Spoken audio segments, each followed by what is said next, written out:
Hello and welcome to the first episode of Weirdful Things, a show that tries to offer art and advice through the prism of the strange and the unusual.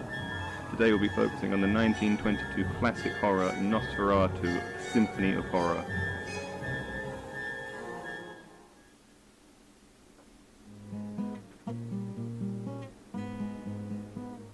So you can see I'm starting out with a gouache paint. I'm just laying down some light shadows and then layering on an overall skin tone.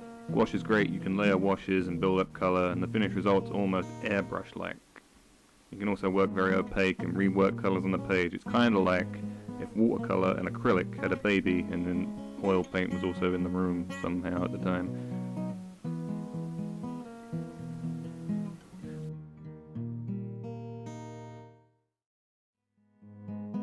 Once I'm done with the base, I move on to the eyes. I feel like we're drawn to looking at eyes anyway, so in a portrait, if you get the eyes right, the rest can kind of fall into place.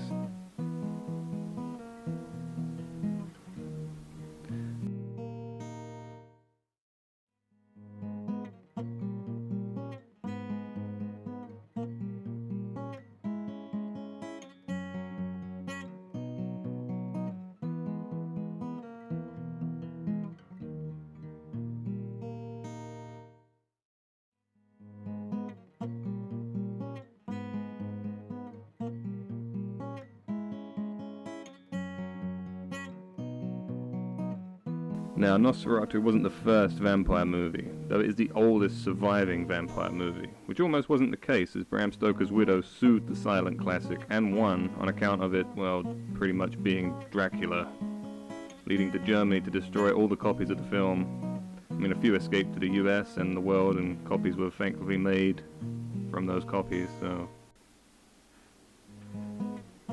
Okay, so what you see me doing here is I'm working some darker greens, some yellows.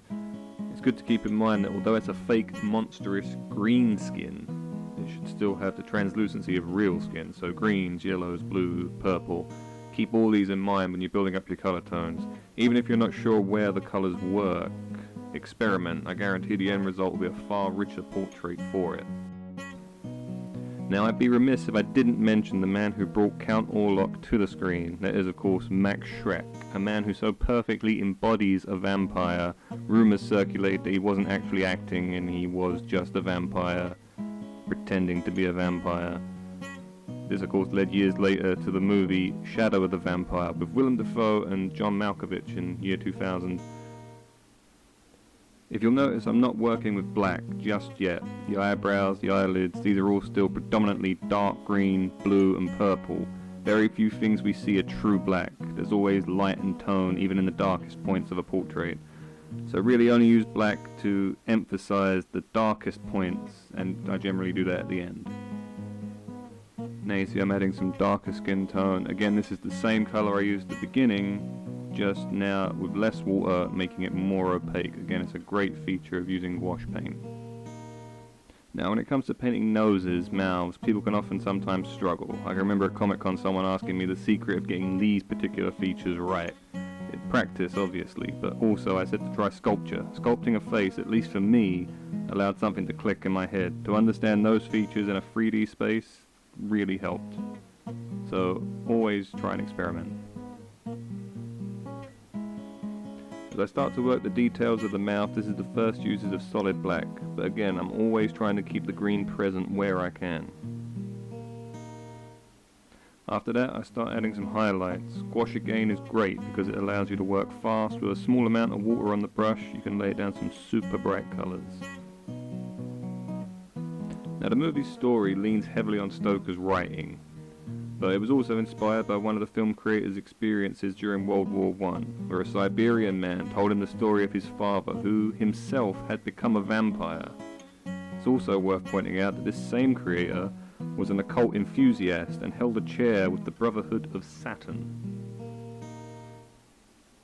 As you see here, I'm just adding the darker points to the skin, working on the imperfections, the veins, the splotches, the things that really give it texture. If you click this video, you probably noticed the title Haunted Portrait. Now, I intended this to be a short first getting to know you kind of video, but During my rewatch of the movie, which is available on YouTube, and at the same time I was researching some facts, something happened. I felt a burning on my arm. I looked down and over the course of a few minutes, 3 raised scratch marks appeared.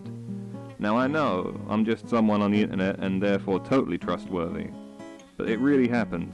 I didn't scratch my own arm, I wasn't scratched by anything else. I can't explain it. If you have a theory, you let me know.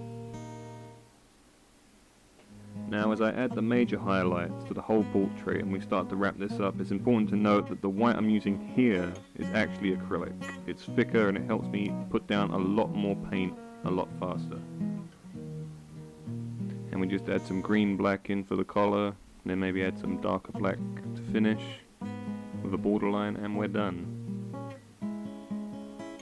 Now, for all the lawsuits, occult ties, and possible real vampires, I think the thing to take away from Nosferatu is that it gave us so much to the vampire lore.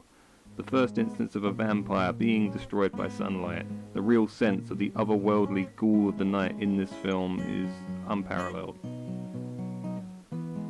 And with that, the final reveal, I'd like to thank you for watching, and I'll see you next time.